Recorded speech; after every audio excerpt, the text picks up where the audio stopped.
Sarah Martinez never imagined that ordering coffee on a Tuesday morning would change her life forever.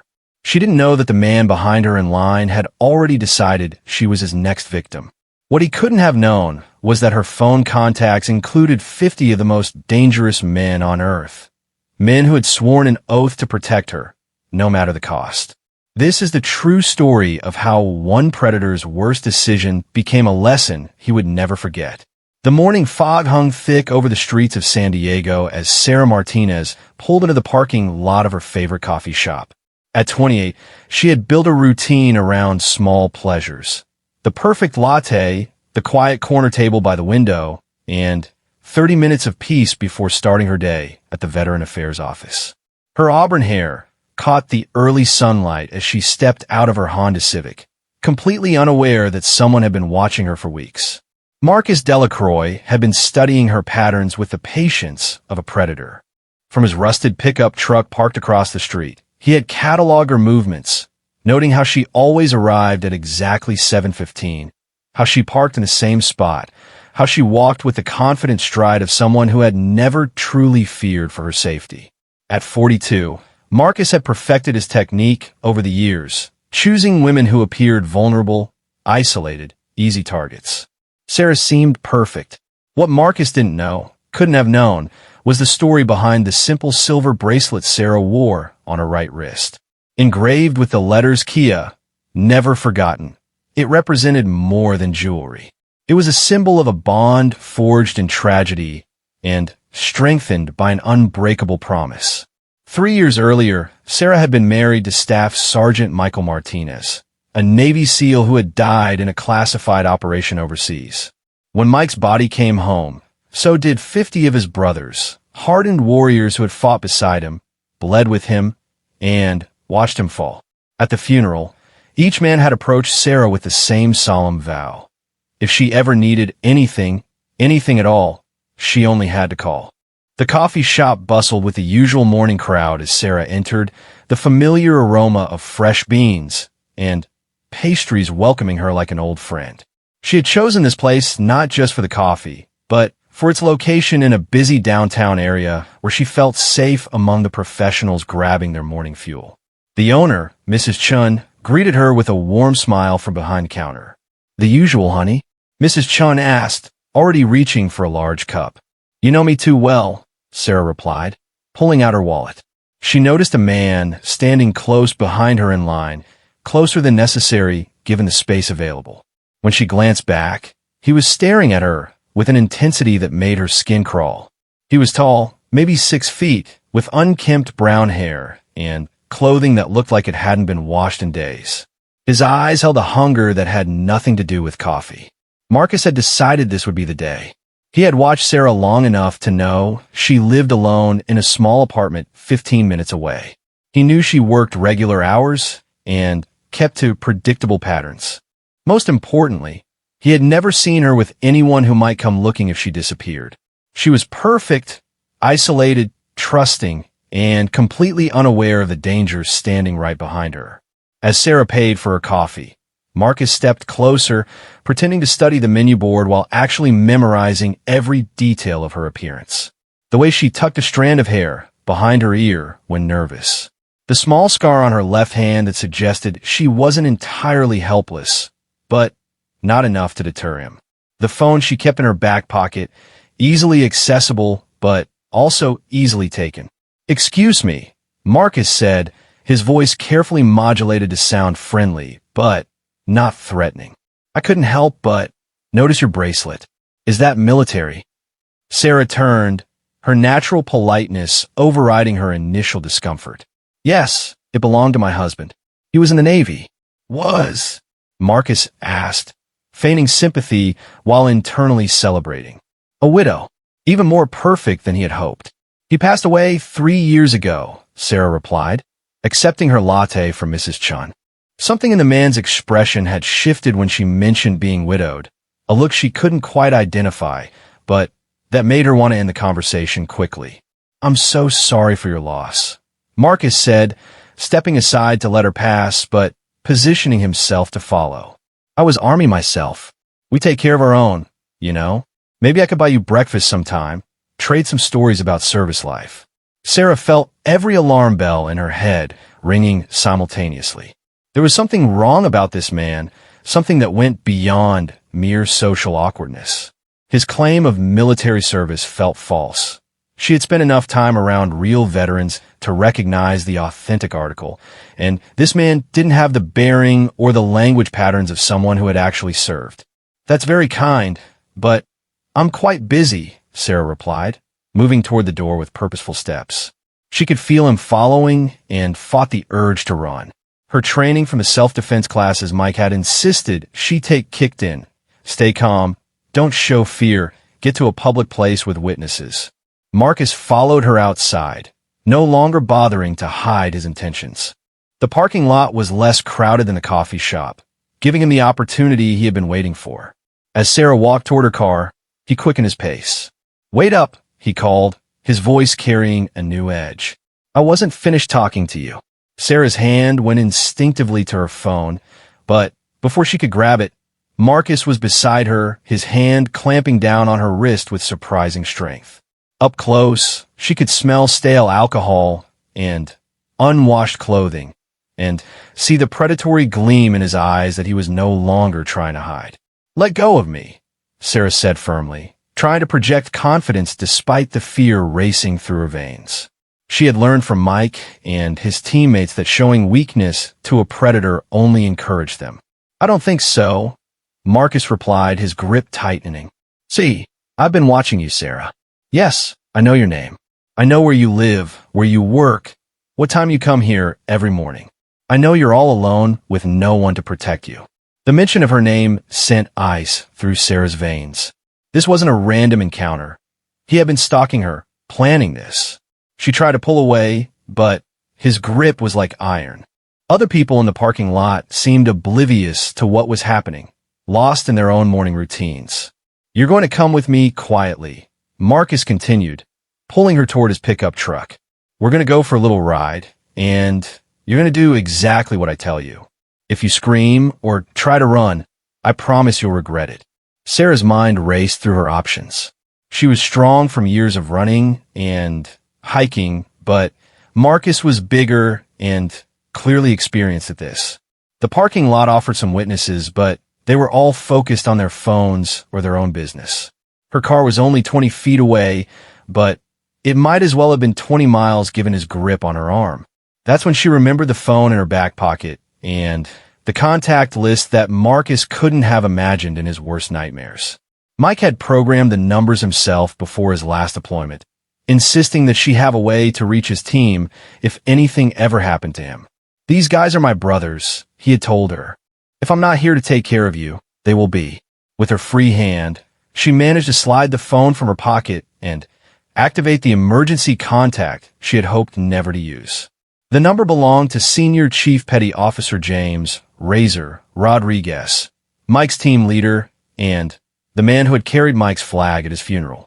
The phone rang once before a gravelly voice answered. "Sarah? What's wrong? Help!" she whispered, hoping Marcus wouldn't hear over the ambient noise of the parking lot. "Coffee shop on 5th Street. Someone's trying to take me."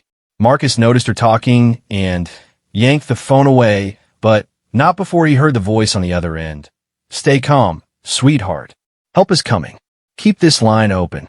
"Clever girl," Marcus snarled, crushing the phone under his boot.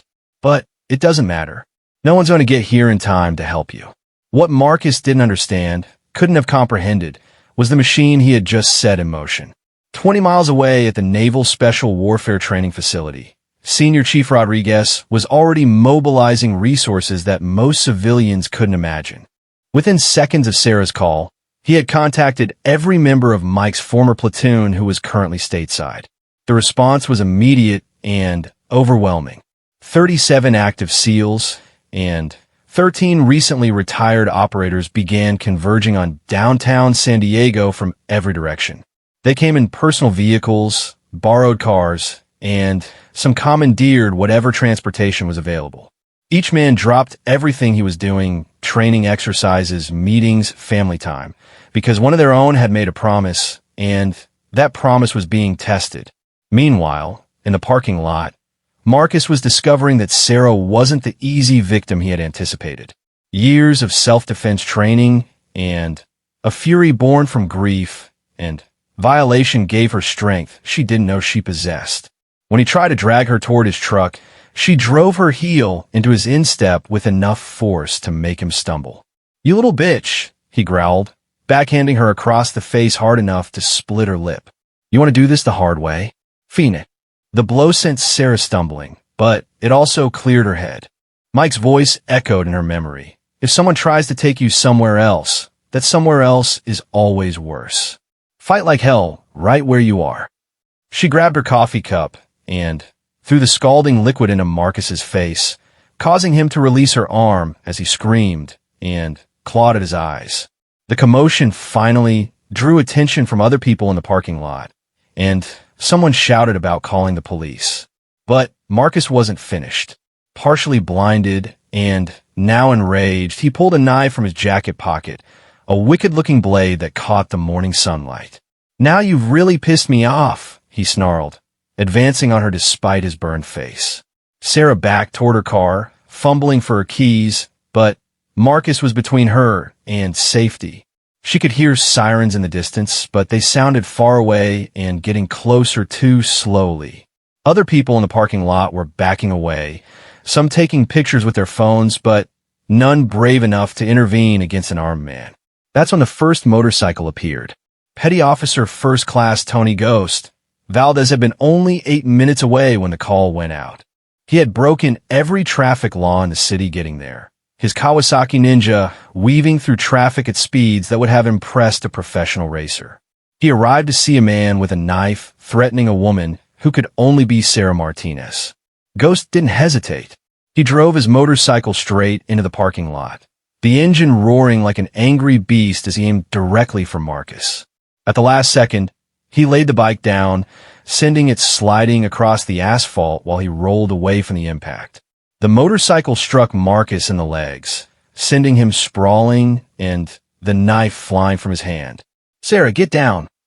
Ghost shouted, drawing a sidearm that appeared from seemingly nowhere. "Hands where I can see them!" He barked at Marcus, who was writhing on the ground, clutching his injured legs. Within seconds, more vehicles began arriving. A black SUV screeched into the parking lot, followed by 2 pickup trucks and another motorcycle. Armed men in civilian clothes poured out of the vehicles, moving with the coordinated precision of a military unit, because that's exactly what they were. Marcus looked around in confusion and growing terror as he found himself surrounded by men who moved like predators. These weren't ordinary citizens or even regular police officers. These men had the bearing of warriors, and their eyes held a coldness that spoke of violence professionally applied. Senior Chief Rodriguez was the next to arrive, his voice cutting through the chaos like a blade. "Secure the perimeter. Someone call for medical." "Sarah, are you hurt?"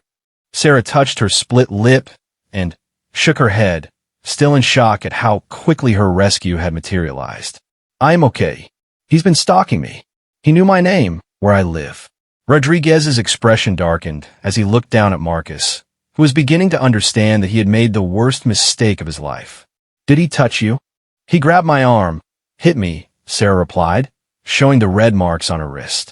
The temperature in the parking lot seemed to drop 10 degrees as 50 pairs of eyes focused on Marcus with laser intensity. These men had lost a brother, and someone had just threatened his widow. The mathematics of retribution were already being calculated in their heads. Marcus tried to stand, but found himself looking down the barrels of multiple weapons held by men who clearly knew how to use them. "Wait," he stammered. "This is all a misunderstanding. I was just asking her out." "With a knife?" Ghost asked conversationally, picking up the blade that had been knocked from Marcus's hand. "That's an interesting approach to dating." Police sirens were getting closer, but Rodriguez held up a hand to his men. "We do this by the book," he announced, though his eyes promised Marcus that the book had many chapters and not all of them involved the civilian justice system. As if to punctuate his point, 3 more vehicles arrived, disgorging additional SEALs who had dropped everything to respond to the call. Marcus found himself in the center of a circle of the most dangerous men on the planet, all of whom had just one priority: protecting the woman he had threatened. Detective Linda Chun, no relation to the coffee shop owner, arrived with the first police unit to find a crime scene unlike anything she had encountered in 15 years of law enforcement.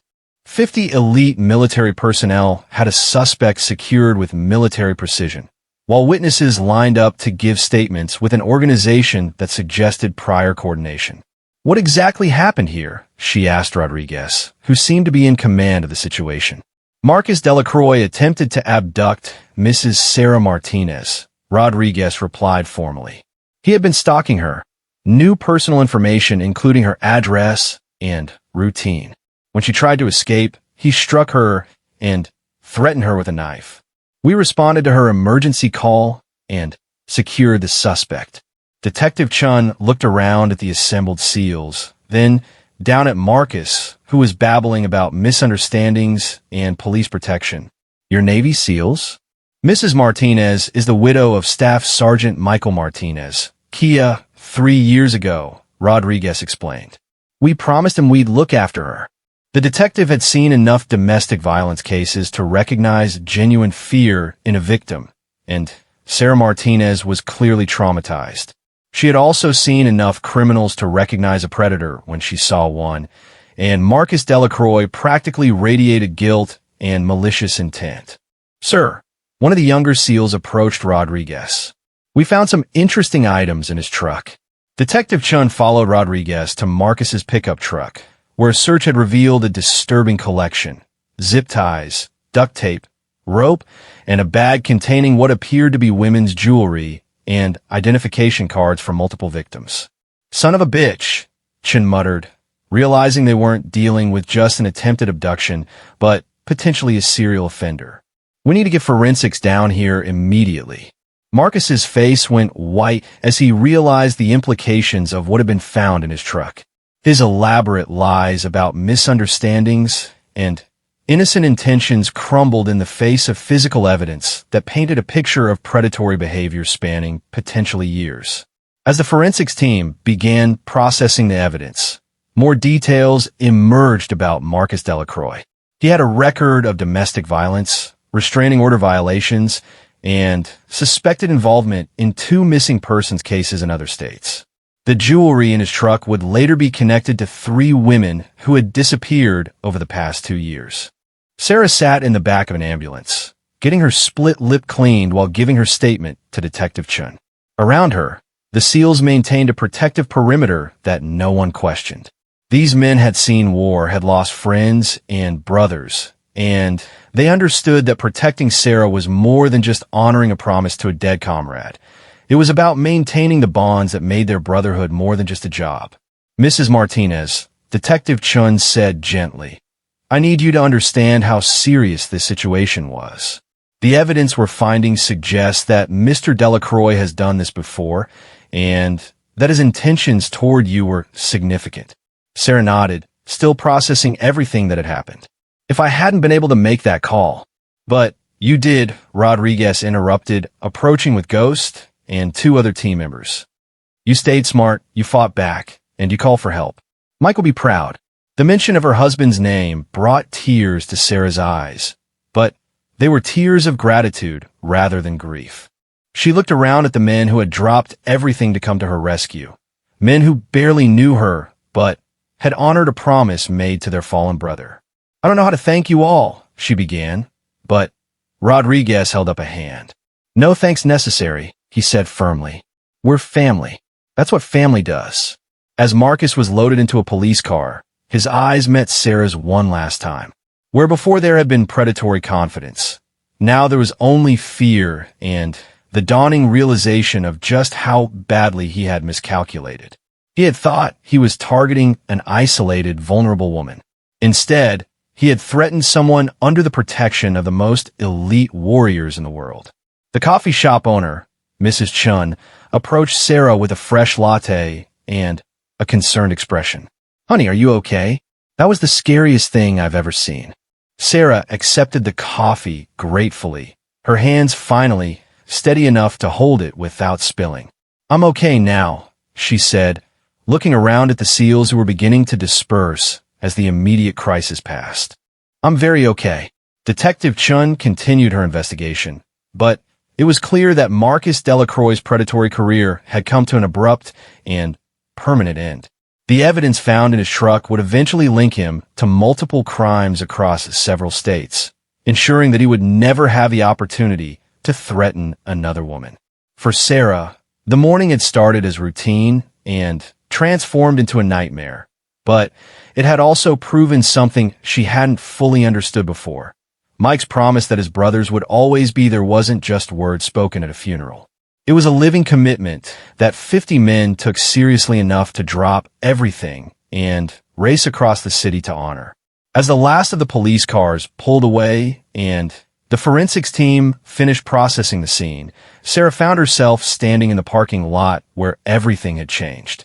The coffee shop was reopening, customers returning to their normal routines, but nothing would ever be quite the same for her. Rodriguez approached one final time before leaving. "Sarah, we need to talk about your security going forward. This guy obviously had been watching you for a while, and we need to make sure there aren't others." She nodded, understanding that her life had just become more complicated, but also more protected than she had ever imagined possible. "Whatever you think is best. We'll set up a rotation," Rodriguez decided. "Nothing obvious, but someone will always be close by until we're sure this is completely resolved." As Sarah drove home later that morning, she thought about the silver bracelet on her wrist and the promise it represented. Mike had always told her that being a SEAL wife meant being part of something bigger than herself, a brotherhood that extended beyond active duty and beyond death itself. Marcus Delacroix had learned that lesson the hard way. He had intimidated the wrong woman, threatened someone under the protection of 50 of the most dangerous men on Earth, and discovered that some promises are kept no matter the cost. The story was just beginning. Detective Linda Chun had worked hundreds of cases in her 15-year career, but nothing had prepared her for the complexity of what Marcus Delacroix's arrest was revealing. 3 days after the coffee shop incident, her desk was covered with evidence reports, victim statements, and forensic analyses that painted a picture of systematic predation spanning multiple states and potentially dozens of victims. The jewelry box found in Marcus's truck had become the key to unlocking a series of cold cases that had puzzled law enforcement agencies across the Southwest. Each piece told a story. A silver locket belonging to Rebecca Torres, who had vanished from a Phoenix parking garage 2 years ago. Diamond earrings that had belonged to Jennifer Walsh, last seen leaving a Denver restaurant 18 months earlier. And a distinctive turquoise bracelet that family members identified as belonging to Maria Gonzalez, who had disappeared from Albuquerque 6 months prior. Sarah Martinez sat across from Detective Chun in the cramped interview room of the San Diego Police Department, studying photographs of the recovered jewelry with a mixture of sadness and anger. Each piece represented a woman who hadn't been as fortunate as Sarah, women who hadn't had 50 Navy SEALs on speed dial when Marcus had made his move. "I keep thinking about all the times I saw him in the coffee shop," Sarah said, her voice quiet but steady. "He must have been watching me for weeks, maybe months, learning my routine, figuring out the best time to approach me." Detective Chin nodded, making notes in her ever-present notebook. The investigation had revealed that Marcus's stalking pattern was methodical and patient. Security footage from various businesses around Sarah's neighborhood showed him appearing repeatedly in the background of her daily activities. At the grocery store where she shopped, the gym where she worked out, even the Veteran Affairs office where she worked. The forensics team found more than just jewelry, Chun continued, sliding a folder across the table. "We discovered a detailed log in his truck, written in his handwriting. He had been documenting your movements for over 2 months." Sarah opened the folder to find photocopies of notebook pages filled with Marcus's cramped handwriting. The entries were disturbingly detailed. Target arrives coffee shop 7:15 a.m. Tuesday. Orders large latte, sits corner table by window. Wears blue jacket, drives Honda Civic license plate 6TRD 445. No visible security, no boyfriend pickup. Vulnerable window 7:30 to 7:45 when she walks to car alone. Reading her life reduced to predatory notes, made Sarah's skin crawl, but it also strengthened her resolve to see this case through to its conclusion. He wrote about me like I was livestock he was planning to steal. That's not far from how these predators think, Chen replied grimly. The good news is that his documentation habits are helping us build an airtight case. The bad news is that he had similar logs for at least 6 other women. Meanwhile, across town at the Naval Special Warfare Facility, Senior Chief Rodriguez was conducting his own investigation. The SEALs had taken Marcus's threat against Sarah personally, and they were using resources and connections that civilian law enforcement couldn't access to build a comprehensive picture of their enemy.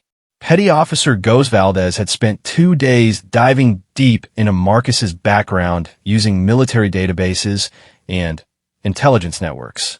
What he had found was disturbing enough to warrant a meeting with the entire team currently stationed in San Diego.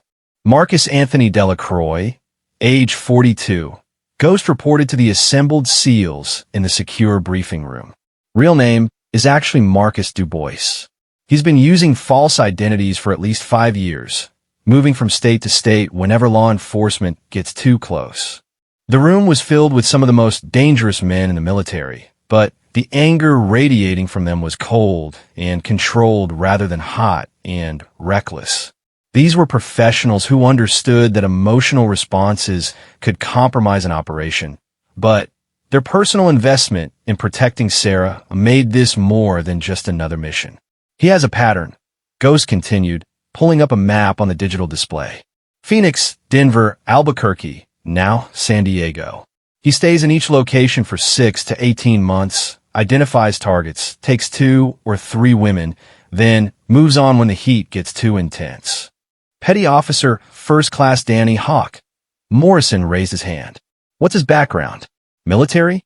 Law enforcement? Neither, Ghost replied.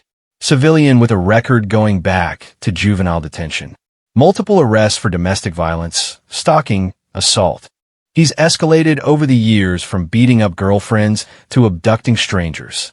Rodriguez stood up, his weathered face grim. What about the missing women? Any indication they might still be alive? Ghost's expression answered the question before his words did. FBI found 3 burial sites outside Phoenix based on information developed from his truck. They're still excavating, but initial findings suggest he's been at this a lot longer than we thought. The room fell silent as the implications sank in. Sarah had come within minutes of becoming another statistic, another missing person case that would have devastated her friends and family, while Marcus moved on to his next hunting ground. There's more, Ghost continued. He was dishonorably discharged from Army basic training 15 years ago for assaulting a female drill instructor. He's held a grudge against military families ever since. Sarah wasn't chosen randomly. He specifically targeted her because she was a military widow. This revelation hit the team like a physical blow. Marcus hadn't just threatened one of their own by accident. He had deliberately chosen Sarah because of her connection to the military community they all served. It was a personal attack on everything they stood for. Rodriguez's jaw tightened. So this piece of garbage has been hunting military families specifically? It looks that way, Ghost confirmed. 2 of the other victims were also military wives. Rebecca Torres in Phoenix was married to a Marine who died in Afghanistan. Jennifer Walsh in Denver was an Air Force widow. The temperature in the room seemed to drop as 25 elite warriors processed this information. They had signed up to protect their country and its people from foreign enemies. But Marcus represented a different kind of threat, a predator who specifically targeted the families of those who had made the ultimate sacrifice. Back at the police station, Detective Chun was receiving similar intelligence through her own channels. The FBI had taken over the case due to its multi-state nature, and Special Agent Patricia Williams had arrived from the San Diego field office with a team of federal investigators. We've been tracking someone matching Delacroix's description for 3 years, Agent Williams explained to Detective Chun and Sarah during their afternoon briefing. We just never had a name or a face until now. Your quick thinking and that phone call may have prevented dozens of future victims. Sarah felt a mix of pride and survivor's guilt. She was grateful to be alive and safe, but the knowledge that other women hadn't been as fortunate weighed heavily on her mind. What happens now? Now we build the strongest possible case, Agent Williams replied. We have physical evidence linking him to multiple crimes, witness testimony, and his own documentation of stalking behavior. He's going away forever, but we need to make sure there are no legal loopholes he can exploit. The federal investigation was moving with impressive speed, but it was also revealing the scope of Marcus's crimes. Phone records showed that he had been in contact with other men who shared his predatory interests, part of an informal network that traded information about targets and techniques. We're looking at a possible conspiracy, Agent Williams continued. Delacroix wasn't operating completely alone. He had connections with at least 3 other suspects in similar cases across the country. This news was particularly disturbing to the SEALs, who prided themselves on being able to protect those under their care. The idea that Sarah had been targeted as part of a larger conspiracy to hunt military families transformed their anger into a cold determination to see justice done. Rodriguez received a secure phone call that afternoon from a contact at the FBI who had military connections. Jim, I thought you should know, we're finding evidence that Delacroix and his associates specifically researched military casualties to identify potential targets. They were trolling obituaries, memorial services, and military widow support groups to find vulnerable women. The calculated nature of the targeting strategy was almost more offensive than the crimes themselves. These predators weren't just opportunistic criminals. They were deliberately exploiting the grief and vulnerability of military families during their darkest moments. That evening, Rodriguez called a meeting at Sarah's apartment. She had protested that it wasn't necessary, but he had insisted that she needed to understand the full scope of what they had discovered and what it meant for her ongoing security. Sarah's apartment was modest but comfortable, filled with photos of her life with Mike and mementos from their travels together. The presence of 6 heavily armed SEALs in her living room was surreal, but it was also oddly comforting. These men had known Mike, had fought beside him, and their commitment to protecting her felt like an extension of his love and protection. Sarah, we need to discuss some difficult realities, Rodriguez began, accepting the coffee she offered. Marcus wasn't just a random predator. He and his associates specifically target military families, and they've been very successful at avoiding capture until now. Sarah sat down heavily in Mike's old recliner, the gravity of the situation settling over her like a heavy blanket. You're saying there are others like him? At least 3 that we know of, Ghost confirmed. And they're going to be very interested in what happened here. Marcus getting arrested, especially in such a public way, is going to send shockwaves through their network. Petty Officer Morrison leaned forward. What the chief is trying to say is that you might not be safe just because Marcus is in custody. His associates might see you as a threat to their operations. The implication was clear. Sarah's successful escape and Marcus's capture had disrupted a criminal network that had operated successfully for years. The other predators would be concerned about what Marcus might reveal under interrogation and whether Sarah could identify any of them. We've already started implementing additional security measures, Rodriguez explained. There will always be someone watching your apartment, your work, and anywhere else you go regularly. We're also working with the FBI to set up monitoring of communications that might indicate a threat from Marcus's associates. Sarah appreciated the protection, but she also understood that her life had fundamentally changed. She couldn't go back to her simple routine of coffee and work and evening runs. The knowledge that she had been targeted specifically because of her connection to Mike transformed her grief into something sharper and more focused. I want to help, she said firmly. If there are other women at risk, other families being targeted, I want to do whatever I can to stop them. Agent Williams, who had joined a meeting by secure video conference, spoke from the laptop screen on Sarah's coffee table. Actually, that's something we were hoping you'd say. We'd like you to consider working with us as a witness in the federal case against Marcus and his network. The proposal was both exciting and terrifying. Sarah would essentially become bait, helping law enforcement identify and capture the other members of the predatory network. It would be dangerous, but it would also give meaning to her traumatic experience. What would that involve? Sarah asked. Monitored communications, controlled meetings with suspects, testimony in federal court. Agent Williams explained.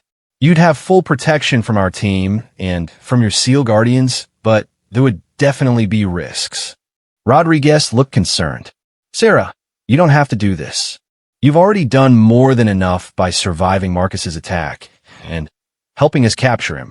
But Sarah was thinking about the jewelry box full of other women's treasures, about the notebooks full of predatory observations, about the burial sites being excavated outside Phoenix.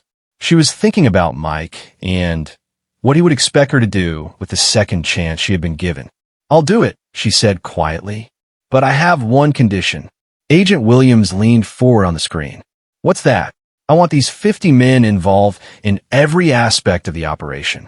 They saved my life. They understand the stakes better than anyone, and I trust them completely. The FBI agent looked uncertain. Mrs. Martinez, this is a federal investigation with specific protocols and jurisdictional requirements. We can't just incorporate military personnel into civilian law enforcement operations. Rodriguez smiled grimly. Agent Williams, with respect, you're looking at this wrong. You're not incorporating us into your operation. We're allowing you to participate in our mission to protect Sarah and eliminate threats to military families. It was a distinction that would prove important in the days to come. The SEALs weren't just providing security. They were conducting their own parallel investigation using resources and methods that the FBI couldn't officially endorse, but couldn't complain about as long as everything remained legal. Ghost had already begun reaching out to contacts in other SEAL teams around the country, sharing information about the predatory network and asking them to check on military widows in their areas. The Brotherhood that had responded so quickly to protect Sarah was expanding its mission to protect all potential targets. Over the following week, the investigation expanded rapidly. Marcus, facing multiple federal charges and the prospect of life imprisonment without parole, began cooperating with investigators in exchange for being housed in protective custody rather than general population. His information led to arrests in 3 other cities and the prevention of at least 2 imminent attacks. The most significant arrest came in Phoenix, where Marcus's information led federal agents to Robert Bobby Kellerman, a 47-year-old construction worker who had been Marcus's primary contact in the predatory network. Kellerman's arrest led to the recovery of additional evidence and the identification of at least 5 more missing women. Sarah followed these developments through daily briefings with Agent Williams and Rodriguez. Each arrest, each recovery of evidence, each identification of a victim felt like a small victory against the darkness that had tried to claim her. She was no longer just a survivor. She had become an active participant in dismantling a network of predators. But the investigation was also revealing how close she had come to disaster. Marcus's notebooks contained detailed plans for her abduction, including a remote cabin in the mountains where he had intended to take her. The cabin, when searched by federal agents, yielded evidence of previous victims and preparations for torture that made Sarah grateful she would never have to see the crime scene photos. You saved your own life that morning, Rodriguez told her during one of their security briefings. Your quick thinking, your training, your refusal to give up, that's what made the difference. We just helped with the cleanup. Sarah appreciated his words, but she knew the truth was more complex. Yes, she had fought back and called for help, but without Mike's foresight in programming those emergency numbers, without the Brotherhood's commitment to honoring their promise, without 50 elite warriors dropping everything to race across the city, Marcus would have succeeded in his plan. The coffee shop on 5th Street had become something of a shrine to their success. Mrs. Chun had hung a small plaque near the counter that read, "In honor of those who serve and those who protect them." Sarah still came in every morning, though now she was accompanied by discreet security and served coffee by a woman who treated her like a beloved daughter. Marcus Delacroix had learned what it meant to intimidate the wrong woman, but the lesson was far from over. The investigation was revealing the scope of his crimes and the network that had supported them, ensuring that his punishment would be comprehensive and his associates would face justice as well. The SEALs had proven that their brotherhood extended beyond active duty, beyond death, and beyond the conventional boundaries of civilian law enforcement. They had shown that threatening one of their own was the same as threatening all of them, and that some promises are kept no matter how long it takes or how far they have to go. For Sarah, the experience had transformed her from a grieving widow, trying to rebuild her life, into a fierce advocate for justice and a protected member of an extended military family. She had learned that Mike's love and protection lived on in the hearts and commitment of his brothers, and that some bonds are strong enough to reach across death itself to keep the living safe. 2 weeks after Marcus Delacroix's arrest, Sarah Martinez found herself in the most unlikely place she could have imagined. A federal courthouse in Phoenix, Arizona, surrounded by FBI agents and Navy SEALs, preparing to testify in a case that had grown far beyond a simple attempted kidnapping into a multi-state conspiracy involving dozens of victims and years of predatory crimes. The federal investigation had moved with remarkable speed once Marcus began cooperating with authorities. His detailed records and communications had revealed not just a network of individual predators, but an organized conspiracy that had been operating with frightening efficiency across the southwestern United States. What had started as Sarah's desperate phone call for help had evolved into the largest federal prosecution of serial predators in recent history. Agent Patricia Williams walked Sarah through the courthouse corridors, past rooms filled with evidence boxes, witness interviews, and the controlled chaos of a major federal investigation. The scale of what they had uncovered was staggering. 17 confirmed victims across 4 states, 6 additional missing persons cases now linked to the conspiracy, and evidence of systematic targeting of military families that went back over 7 years. Your testimony today is crucial, Agent Williams explained as they approached the secure briefing room where the prosecution team had assembled.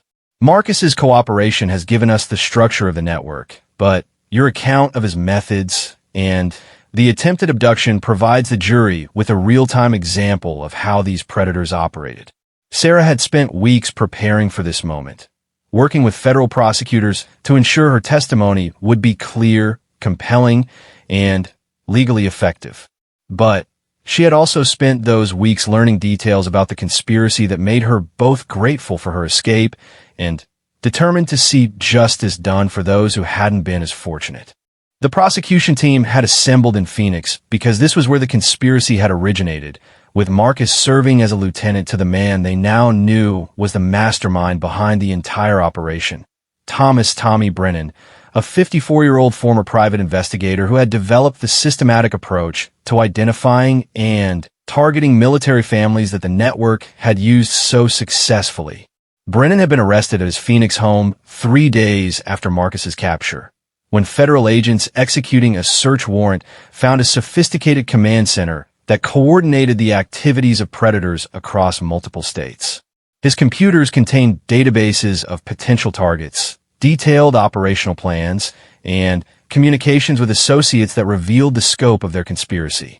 Senior Chief Rodriguez had flown to Phoenix with Sarah, along with Ghost Valdez and 3 other SEALs who had been involved in a rescue. Their presence served multiple purposes, providing security for Sarah, offering expertise to the federal investigation, and ensuring that the military community's interests were represented in the prosecution of crimes specifically targeting military families. The defense is going to try to portray this as a series of unconnected crimes by individual actors, Assistant U.S. Attorney Rebecca Morrison explained to the assembled team. Our job is to prove that this was an organized conspiracy with systematic methods, shared intelligence, and coordinated operations across state lines. The evidence was overwhelming, but the defense attorneys for Marcus and his associates were skilled at creating reasonable doubt, even in cases that seemed airtight. They would argue that the men were individual criminals who occasionally shared information, rather than members of a formal conspiracy. They would claim that the systematic targeting of military families was coincidental rather than deliberate. Sarah's role was to provide the jury with a human face for the victims and a detailed account of how the predators operated.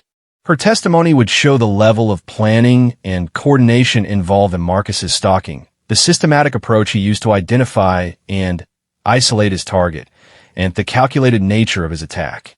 But preparing for testimony also meant reviewing evidence that Sarah found deeply disturbing.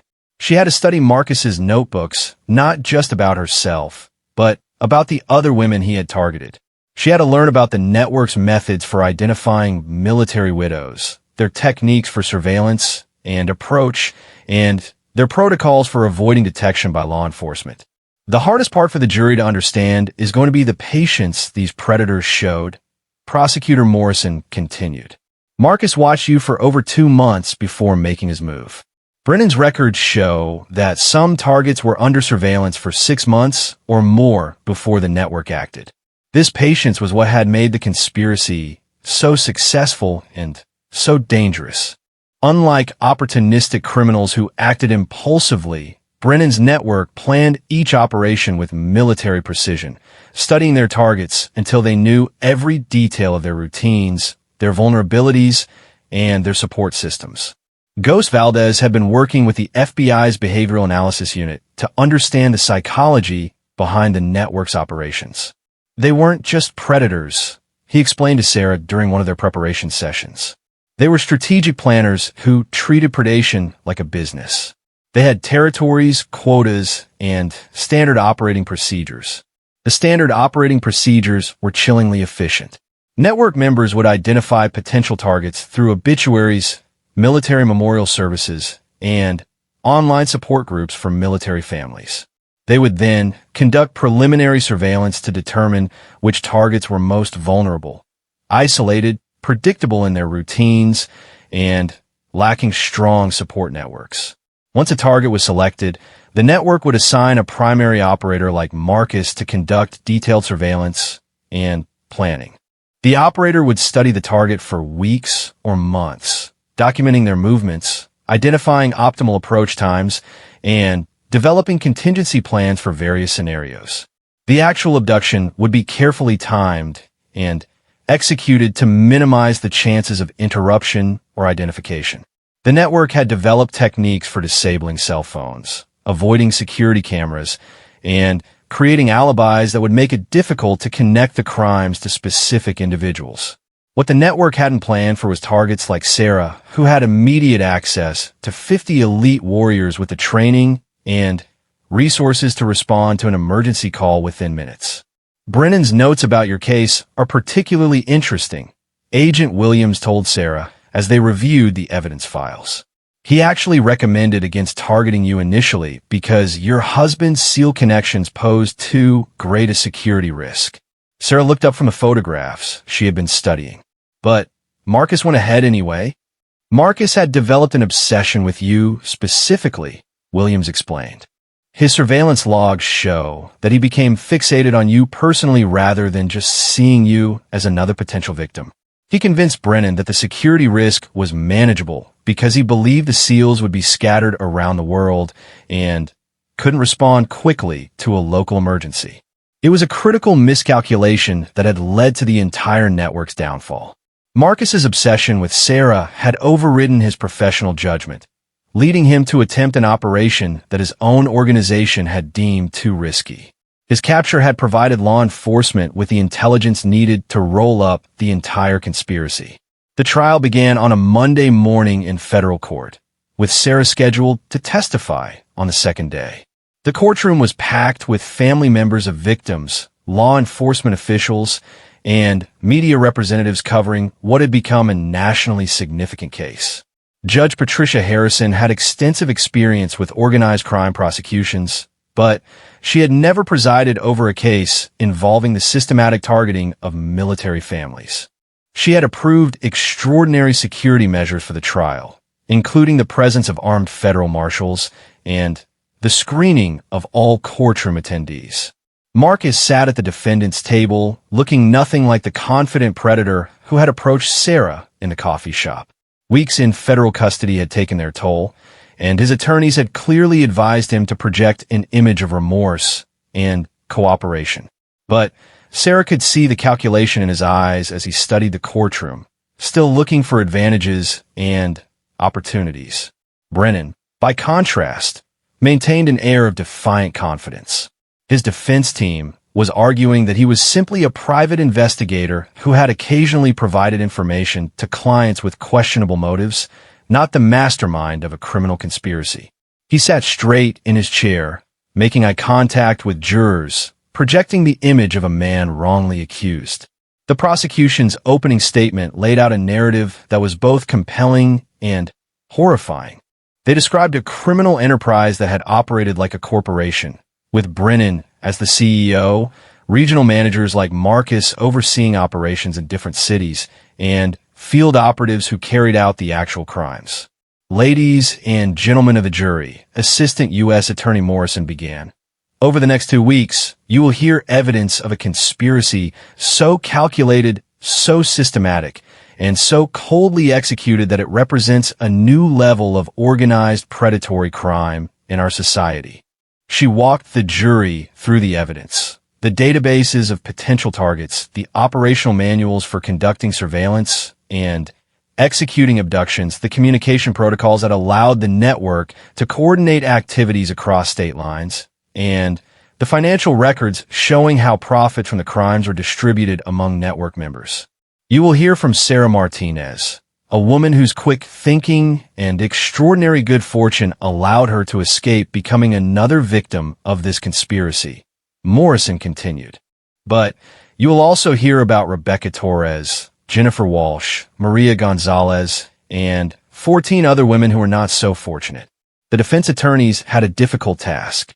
The evidence of conspiracy was overwhelming, and Marcus's cooperation with investigators had provided prosecutors with detailed insider knowledge of how the network operated. Their strategy focused on minimizing their clients' roles within the conspiracy and arguing for sentences that reflected cooperation rather than leadership. Marcus's attorney, a skilled criminal defense lawyer named David Chun, argued that his client was essentially a victim himself, a man with mental health issues and a history of abuse who had been manipulated by the more sophisticated criminals in the network. Marcus Delacroix is not the mastermind you've heard described, Chin told the jury. He's a troubled man who fell under the influence of criminals much smarter and more manipulative than himself. Yes, he committed crimes, and yes, he should be punished. But he is not the calculating predator the prosecution wants you to believe. Brennan's defense was more aggressive.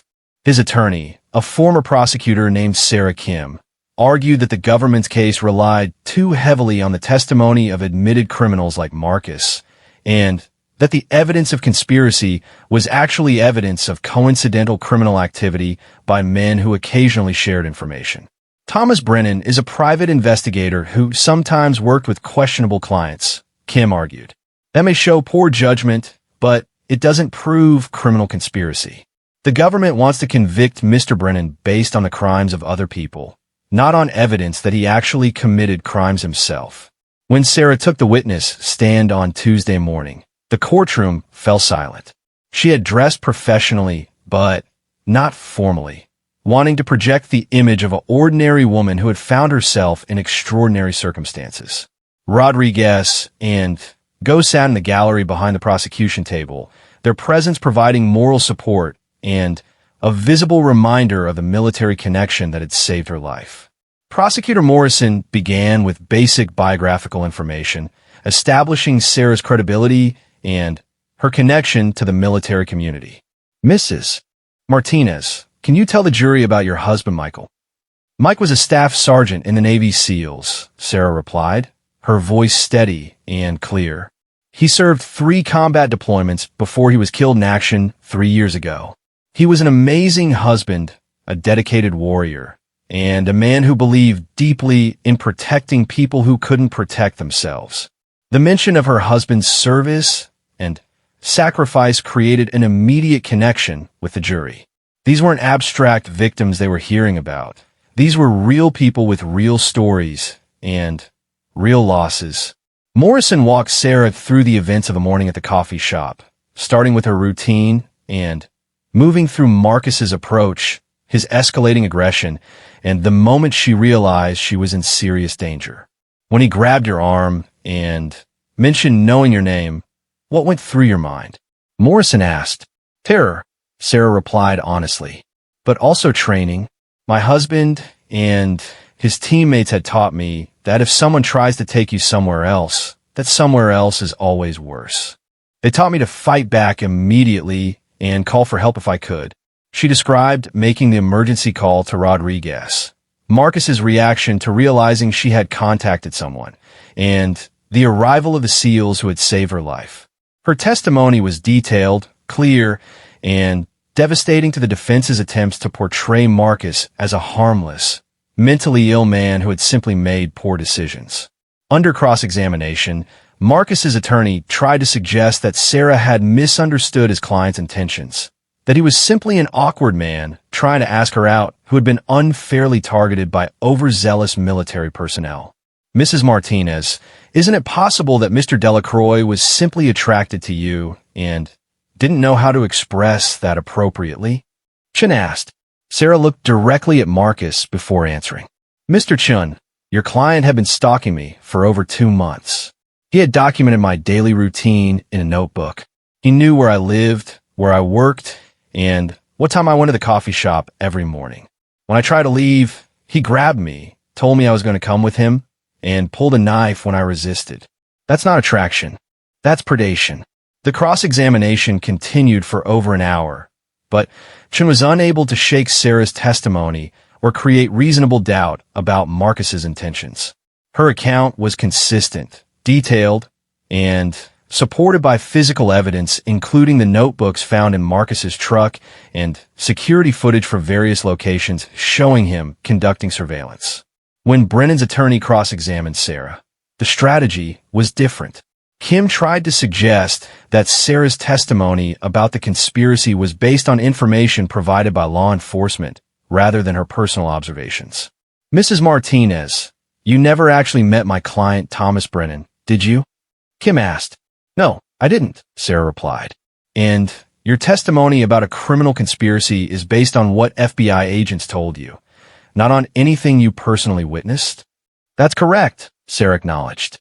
I can only testify about what Marcus Delacroix did to me, but his actions fit perfectly into the pattern described by the investigators.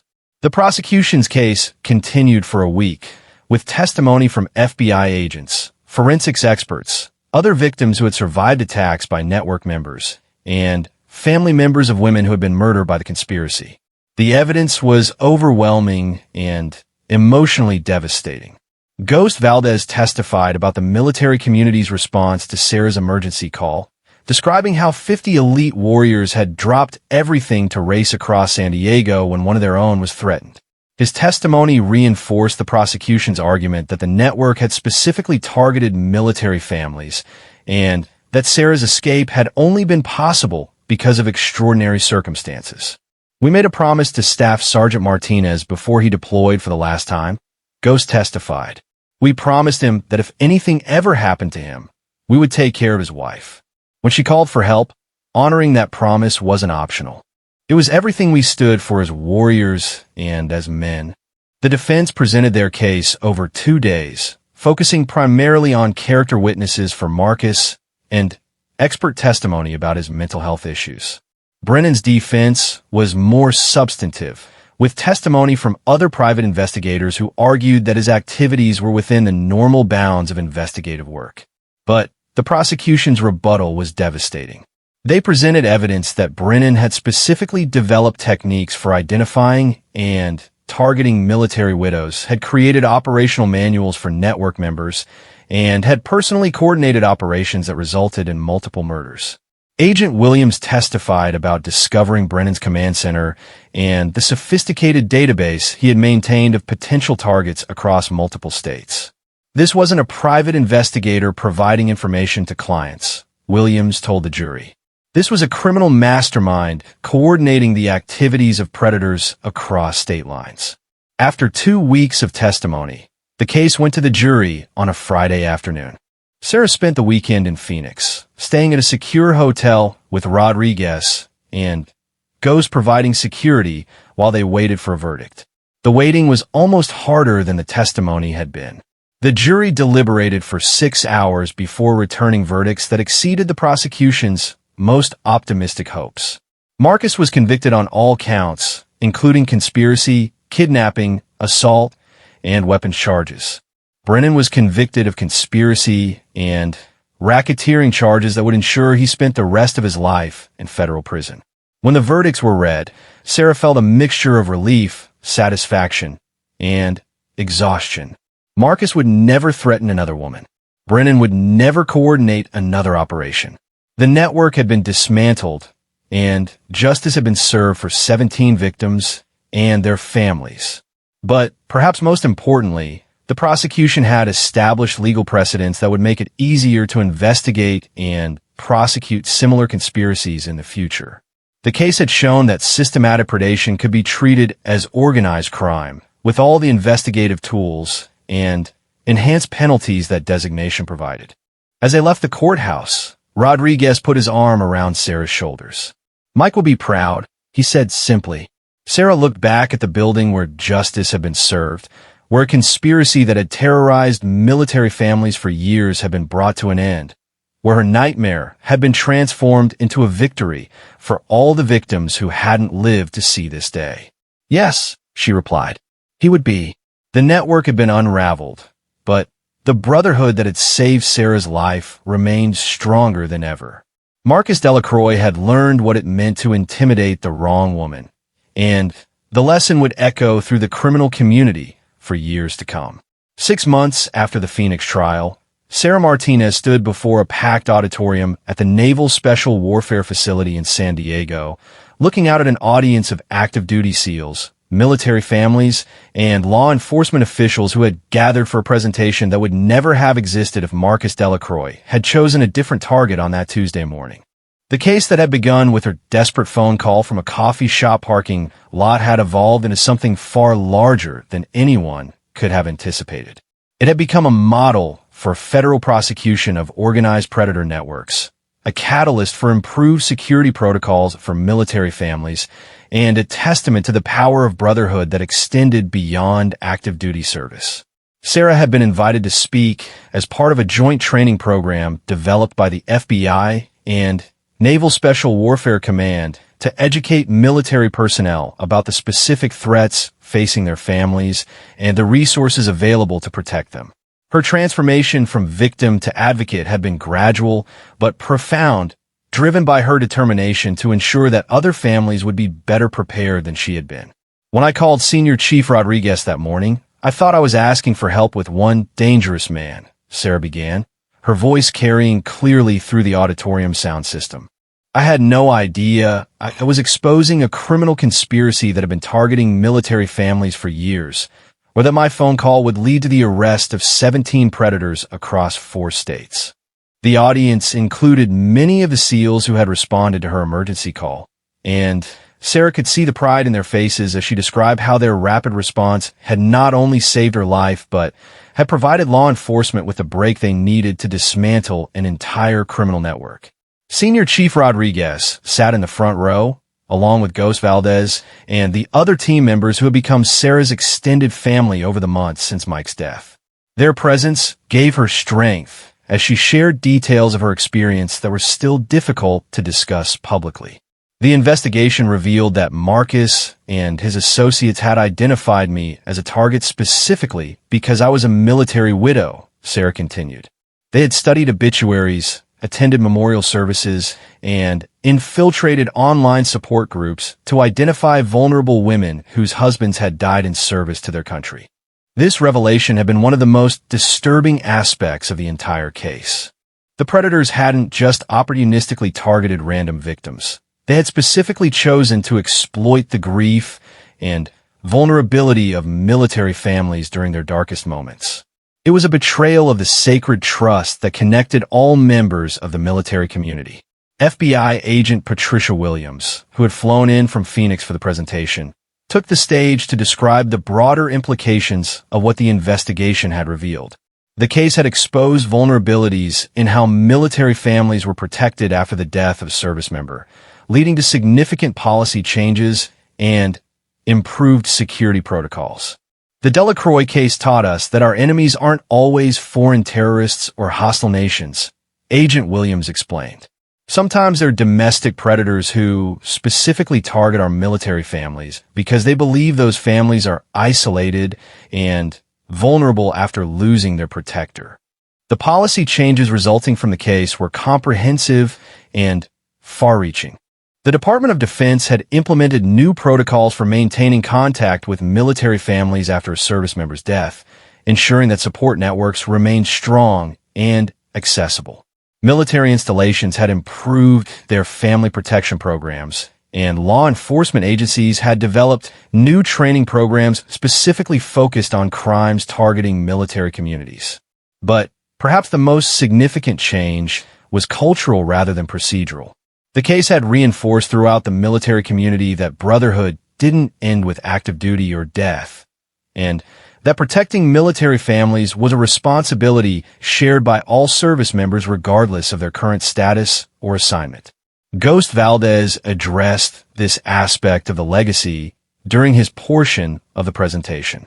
The morning Sarah called for help, 37 active SEALs and 13 recently retired operators responded immediately, he told the audience. We didn't stop to ask questions or consider whether it was convenient. A member of our family needed help, and that was all we needed to know. The response had been remarkable not just for its speed and scale, but for its coordination and effectiveness. 50 elite warriors had converged on downtown San Diego from every direction, armed and ready for combat, all because one woman had emergency contact numbers that connected her to the most dangerous men on Earth. We had practiced this scenario countless times during active duty, Ghost continued. Emergency response, threat assessment, tactical coordination. But this wasn't a training exercise. This was about honoring a promise we made to a fallen brother and protecting someone who had become family through marriage and tragedy. The presentation also addressed the psychological impact of the case on both the victims and the rescuers. Sarah had worked with military therapists to process not just the trauma of her attack, but the complex emotions surrounding her survival when other women had not been so fortunate. Survivor's guilt is real and it's powerful, Sarah acknowledged during the question and answer session. I struggled for months with the knowledge that I had escaped while 17 other women had been murdered by this same network. It took time and therapy to understand that my survival wasn't unfair to them. It was an opportunity to seek justice for all of us. The therapeutic process had also revealed the broader impact of the case on the SEAL community. Many of the men who had responded to Sarah's call had been struggling with their own grief over Mike's death, and protecting his widow had given them a way to honor their fallen teammate while processing their own loss. Protecting Sarah wasn't just about keeping a promise, Rodriguez explained during a private conversation with military counselors attending the presentation. It was about proving to ourselves that Mike's sacrifice had meaning, that the bonds we formed in combat were strong enough to transcend death itself. The case had also highlighted the importance of preparation and training for military families facing potential threats. Sarah's ability to recognize danger, fight back effectively, and call for help had been crucial to her survival and the eventual dismantling of the criminal network. Major Lisa Patterson, a military family life consultant, addressed this aspect of the case during her portion of the presentation. Mrs. Martinez's survival was not just the result of good fortune or quick thinking, she explained. It was the result of training and preparation that her husband had insisted upon. Every military family should have similar preparation. The training programs that had been developed following the case were comprehensive and practical. They taught military families how to recognize potential threats, how to respond to dangerous situations, and, most importantly, how to access help quickly when needed. Sarah demonstrated some of these techniques during the presentation, showing the audience the simple phone procedures that had saved her life. Mike programmed these emergency numbers into my phone before his last deployment, she explained. He made me practice using them until it became automatic. When Marcus grabbed me in that parking lot, I didn't have to think about who to call or how to reach them. The technology aspect of family protection had also been improved following the case. Military families now had access to enhanced communication systems, GPS tracking capabilities, and emergency alert systems that could summon help from multiple sources simultaneously. But the most important lesson from the case was simpler and more fundamental. The military community's commitment to protecting its own had to be active, visible, and unwavering. Predators like Marcus and his associates had targeted military families specifically because they believed those families were isolated and vulnerable. We proved them wrong, Rodriguez stated firmly during his closing remarks. We proved that threatening one military family means threatening all of us, and that our commitment to protecting our own extends far beyond active duty service. The 6-month period following the Phoenix trial had also seen significant developments in related cases around the country. The investigative techniques developed during the Delacroix case have been applied to other suspicious disappearances and unsolved crimes, leading to additional arrests and the recovery of more victims. Agent Williams described some of these successes during her presentation. The intelligence gathered from the Delacroix network has helped us solve 43 additional cases in 12 states, she reported. We've arrested 26 additional suspects and recovered the remains of 11 victims whose families have been searching for answers for years. The ripple effects of Sarah's phone call continued to spread throughout the law enforcement community. The case had demonstrated the value of treating systematic predation as organized crime rather than isolated incidents, leading to the development of new investigative protocols and interagency cooperation agreements. Federal prosecutor Rebecca Morrison, who had flown in from Phoenix for the presentation, described the legal precedents established by the case. The Delacroix prosecution has become a model for federal conspiracy cases involving predator networks, she explained. We've shared our investigative techniques and legal strategies with prosecutors around the country, helping them build stronger cases against similar criminal organizations. The sentencing hearing for Marcus and Brennan had taken place 3 months after the trial, providing additional closure for Sarah and the families of other victims. Marcus had received multiple life sentences without the possibility of parole, while Brennan had been sentenced to death for his role in organizing the murders of multiple victims. Justice was served, Sarah reflected during her presentation. But, more importantly, we prevented future victims. Marcus will never hurt another woman. Brennan will never organize another operation, and their associates are either in prison or running scared from law enforcement agencies that now understand how these networks operate. The case had also had unexpected positive effects on the military widow community. Sarah's example of survival and advocacy had inspired other military widows to become more active in supporting each other and advocating for improved protection and resources. Sarah's courage in testifying and becoming a public advocate for military family protection has given voice to all of us, said Jennifer Hawkins, a Marine widow who had attended the presentation. She showed us that we don't have to be victims, that we can fight back and make a difference for other families. The presentation concluded with a ceremony honoring the 50 SEALs who had responded to Sarah's emergency call. Each man received a commendation recognizing his commitment to protecting military families and honoring the brotherhood that bound them together. As Sarah watched the ceremony, she thought about Mike and how proud he would have been to see his teammates honored for protecting her. The silver bracelet on her wrist caught the light as she applauded, its inscription, Kia, never forgotten, carrying new meaning after everything that had happened. The case had taught her that Mike's death wasn't the end of his protection and love. It lived on in the hearts and actions of his brothers, who had proven willing to drop everything and risk their lives to honor a promise made to a fallen teammate. In the months following the presentation, Sarah continued her advocacy work while slowly rebuilding her personal life. The trauma of the attack had given way to a sense of purpose and empowerment that she channeled into helping other military families prepare for potential threats and access available resources. She had also begun dating again, something that would have seemed impossible in the immediate aftermath of Mike's death and Marcus's attack. The man she was seeing understood her history and respected both her independence and her connection to the SEAL community that had become her extended family. Rodriguez and the other SEALs had initially been protective and suspicious of any man who showed interest in Sarah, but they had gradually come to accept that their role was to support her happiness rather than control her choices. Their commitment to protecting her would never end, but it had evolved from emergency response to ongoing family support. The coffee shop on 5th Street had become a regular meeting place for Sarah and various members of her extended military family. Mrs.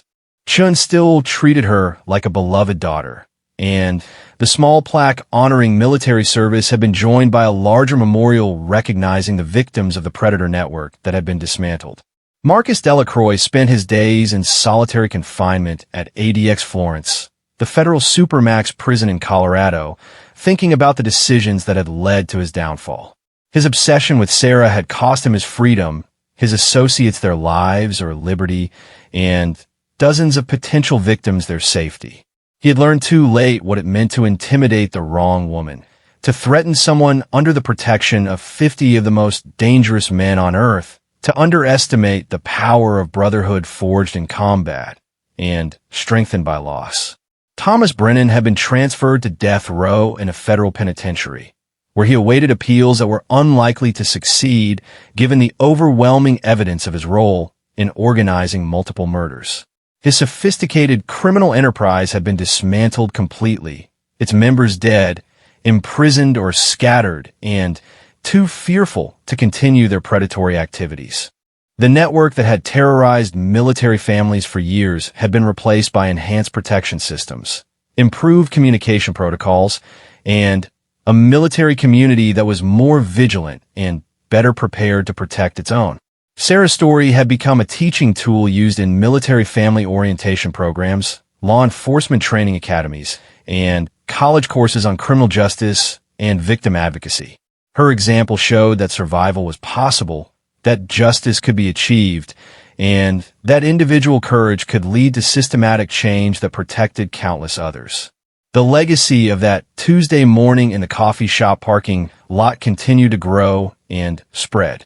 Every military family that received improved protection, every law enforcement officer who learned new techniques for investigating predator networks, every potential victim who recognized danger and called for help was part of the ongoing impact of Sarah's survival and advocacy. Marcus Delacroix had intended to make Sarah Martinez another statistic in his catalog of crimes. Instead, he had chosen a target who would become his downfall, a woman whose phone contained 50 emergency contacts who would move heaven and earth to protect her. He had intimidated the wrong woman, and 50 Navy SEALs had made sure he learned why that was the worst mistake of his life. The lesson would echo through the criminal community for generations, a warning that military families were not isolated and vulnerable targets, but protected members of a brotherhood that never forgot its own and never failed to answer a call for help. The story that began with predatory stalking and attempted kidnapping had become a testament to the power of preparation, the importance of community, and the unbreakable bonds that connect military families across time, distance, and even death itself. Sarah Martinez had survived, Marcus Delacroix had learned, and the Brotherhood had proven once again that some promises are sacred, some bonds are unbreakable, and some lessons are taught with a finality that resonates far beyond the classroom. 2 years had passed since that fateful Tuesday morning when Marcus Delacroix learned the hardest lesson of his life, and Sarah Martinez stood in her wedding dress looking out at an assembly that would have seemed impossible just a few years earlier. The ceremony was taking place on the beach at Naval Amphibious Base Coronado, with the Pacific Ocean providing a backdrop for a celebration that represented not just new love, but the continuation of bonds that transcended time and tragedy. David Chun, no relation to the defense attorney who had represented Marcus, was a Navy helicopter pilot who had lost his own spouse in a car accident 3 years earlier. He had met Sarah at a military widow support group meeting, where their shared understanding of loss had blossomed into friendship and eventually love. Their relationship had been carefully observed and ultimately approved by the 50 SEALs who considered themselves Sarah's protectors and family. "You know," Senior Chief Rodriguez said as he walked Sarah down the aisle in place of her father, "Mike would have given David the interrogation of his life before approving this marriage." Sarah laughed, remembering how protective Mike had been during their own courtship. "He probably would have made David do push-ups until he passed out." "We handled it more diplomatically," Rodriguez replied with a grin. "We only made him do push-ups until he almost passed out." The guest list for the wedding read like a who's who of naval special warfare, with active duty SEALs, retired operators, and their families filling the folding chairs arranged on the sand. But there were also FBI agents who had worked the Delacroix case, law enforcement officials from multiple states, and military families who had been helped by the advocacy program Sarah had developed following her ordeal. Agent Patricia Williams sat in the third row, still amazed by how far the case had rippled through law enforcement and military communities. The investigative techniques developed during the Delacroix prosecution had become standard protocol for federal agencies dealing with predator networks, and the interagency cooperation agreements had prevented dozens of additional crimes.